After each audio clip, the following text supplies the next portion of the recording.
ನಮಸ್ಕಾರ ವೀಕ್ಷಕರೇ, ಅಘೋರ ತಂತ್ರ ಮಂತ್ರ ವಿದ್ಯಾ ಚಾನಲ್ಗೆ ಎಲ್ಲರಿಗೂ ಸ್ವಾಗತ ಸುಸ್ವಾಗತ.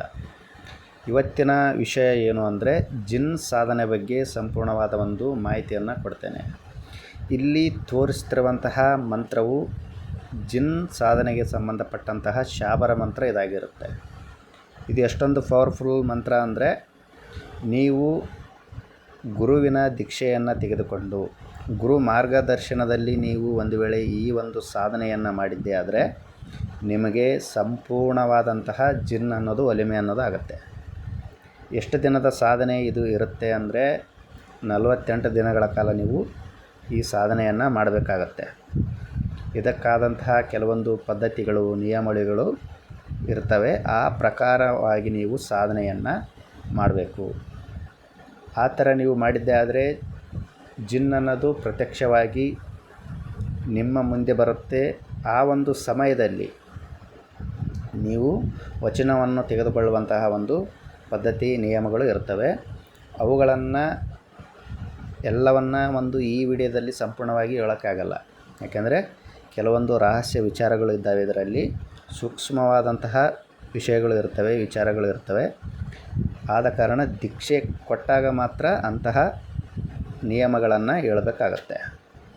ಈ ಜಿನ್ ಸಾಧನೆಯನ್ನು ಗ್ರಹಣ ಕಾಲದಲ್ಲಿ ಅಥವಾ ಭಾನುವಾರ ಅಮಾವಾಸ್ಯೆ, ಗುರುವಾರ ಅಮಾವಾಸ್ಯೆ ಕಾಲದಲ್ಲಿ ಏನು ಮಾಡಬೇಕಂದ್ರೆ, ಒಂದೇ ಬಾರಿಗೆ 4500 ಬಾರಿ ಮಂತ್ರವನ್ನು ಜಪ ಮಾಡೋದು ಇರ್ತದೆ. ತದನಂತರ ನೀವು 48 ದಿನಗಳ ಕಾಲ ಅನುಷ್ಠಾನವನ್ನು ಮಾಡಬೇಕು. ಆ ಥರ ಮಾಡಿದ್ದೇ ಆದರೆ ನಿಮಗೆ ಜಿನ್ ಅನ್ನೋದು ಒಲಿಮೆ ಅನ್ನೋದು ಆಗುತ್ತೆ. ನೀವು ಏನು ಕೇಳ್ತೀರ ಎಲ್ಲ ಕೆಲಸ ಕಾರ್ಯಗಳನ್ನು ಅದು ಮಾಡುತ್ತೆ. ನೀವೇನು ಸಮಸ್ಯೆಗಳನ್ನು ಕೇಳ್ತೀರ ಎಲ್ಲ ಪರಿಹಾರಗಳನ್ನು ಅದು ಹೇಳುತ್ತೆ. ಭೂತ ಭವಿಷ್ಯತ್ ವರ್ತಮಾನಗಳನ್ನು ಹೇಳುವಂತಹ ಶಕ್ತಿ ಜಿನ್ನಲ್ಲಿ ಇರುತ್ತೆ. ಪ್ರತಿಯೊಂದು ಕೆಲಸವನ್ನು ಮಾಡುವಂತಹ ಶಕ್ತಿ ಈ ಒಂದು ಜಿನ್ನಲ್ಲಿ ಅಡಗಿರುತ್ತೆ. ಅಷ್ಟೊಂದು ಪವರ್ಫುಲ್ಲಾಗಿ ಇರುವಂತಹ ಒಂದು ಜಿನ್ ಇದು. ಆದರೆ ಸಾಧನೆಯನ್ನು ಮಾಡಬೇಕಾದ್ರೆ ನಿಮ್ಮಲ್ಲಿ ಧೈರ್ಯ ಅನ್ನೋದು ಮುಖ್ಯವಾಗಿ ಇರಬೇಕು, ತಾಳ್ಮೆ ಅನ್ನೋದು ಮುಖ್ಯವಾಗಿ ಇರಬೇಕಾಗತ್ತೆ. ಆಮೇಲೆ ಏಕಾಗ್ರತೆ ಅನ್ನೋದು ಮುಖ್ಯವಾಗಿ ಇರಬೇಕು. ಈ ರೀತಿಯ ವಿಚಾರಗಳು ನಿಮ್ಮಲ್ಲಿ ಇದ್ದರೆ ಮಾತ್ರ ನೀವು ಇಂತಹ ಸಾಧನೆಗಳನ್ನು ಮಾಡೋಕ್ಕೆ ಸಾಧ್ಯ ಆಗುತ್ತೆ. ಇಲ್ಲಾಂದರೆ ಇದರಲ್ಲಿ ಅಪಾಯ ಅನ್ನೋದು ಇರುತ್ತೆ. ಆದ ಕಾರಣ ತಾಳ್ಮೆ, ಏಕಾಗ್ರತೆ ಅನ್ನೋದು ಮುಖ್ಯ. ಆಮೇಲೆ ಧೈರ್ಯ ಅನ್ನೋದು ಅದಕ್ಕಿಂತಲೂ ಮುಖ್ಯ. ಭಯಪಡಬಾರ್ದು. ಯಾಕಂದರೆ ಇದು ಮನೆಯಲ್ಲಿ ಮಾಡುವಂತಹ ಸಾಧನೆ ಇದಾಗಿರಲ್ಲ, ಹೊರಗಡೆ ಮಾಡುವಂತಹ ಸಾಧನೆ ಇದಾಗಿರುತ್ತೆ. ರಾತ್ರಿ ಸಮಯದಲ್ಲಿ ಮಾಡುವಂತಹ ಸಾಧನೆ ಇದಾಗಿರುತ್ತೆ. ನೀವು ಕರೆಕ್ಟಾಗಿ ಶಿಸ್ತಿನಿಂದ, ತಾಳ್ಮೆಯಿಂದ, ಏಕಾಗ್ರತೆಯಿಂದ ಸಾಧನೆಯನ್ನು ಮಾಡಿದ್ದೇ ಆದರೆ ನಿಮಗೆ 11 ದಿನದ ಒಳಗಡೆ ಏನಾಗುತ್ತೆ, ಜಿನ್ ಅನ್ನೋದು ಪ್ರತ್ಯಕ್ಷವಾಗಿ ಕಾಣುತ್ತೆ.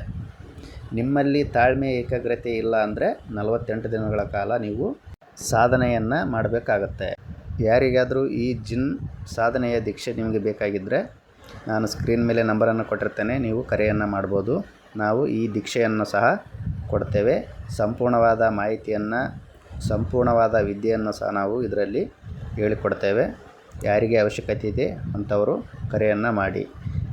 ಇಂತಹ ರಹಸ್ಯ ವಿಚಾರಗಳನ್ನು, ತಂತ್ರಗಳನ್ನು, ಮಂತ್ರಗಳನ್ನು, ವಿದ್ಯೆಗಳನ್ನು ನೀವು ತಿಳಿದುಕೊಳ್ಬೇಕಂದ್ರೆ ನಮ್ಮ ಚಾನಲನ್ನು ನೀವು ಸಬ್ಸ್ಕ್ರೈಬ್ ಮಾಡಿ, ಲೈಕ್ ಮಾಡಿ ಹಾಗೂ ಶೇರ್ ಮಾಡಿ. ಎಲ್ಲರಿಗೂ ಒಳ್ಳೆಯದಾಗಲಿ. ಧನ್ಯವಾದಗಳು. ಜೈ ಕಾಲಭೈರವಾಯ ನಮಃ.